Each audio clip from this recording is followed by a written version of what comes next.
Did you know that the proton is more charming than previously thought? So this is a brand new result and I was really excited to tell you about it, but I found someone even better to explain it. So this is Juan Rojo. He is a colleague of mine in the Netherlands and he's going to tell you about this result. Look around you. Everything you see is made of protons. Protons are the fundamental building block of reality. Yet, do we understand them truly? What is inside a proton? So for a long time we thought the proton was a fundamental particle. Yet we learned several decades ago that it is not the case. It is composed, it's like a box, you open it and you find quarks and gluons which keep the proton together. However, what are the components of the proton? In our recent research we discovered that the proton is much more charming than we thought before. What is a charm quark? It's a very special type of quark. It's much heavier than the proton itself, 50% heavier. How is it possible? How can the proton have a component which is heavier than the proton itself? Imagine you order something to delivery, and becomes a delivery truck, and the truck weighs 1 ton.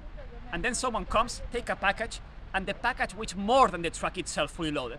How it's even possible? Yet quantum mechanics allows for this. Isn't it crazy? So in this research, using data from the Large Hadron Collider and other experiments, we have discovered that indeed, the proton contains components which are heavier than itself.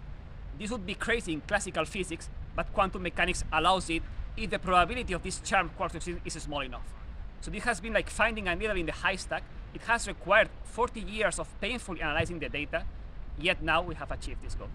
So isn't this really cool? So we've learned that the proton has something inside of it that is heavier than the proton itself.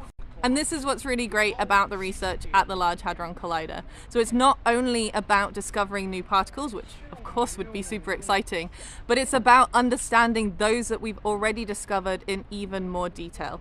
And understanding the proton, which is really one of the fundamental particles in our existence, helps us to predict future phenomena.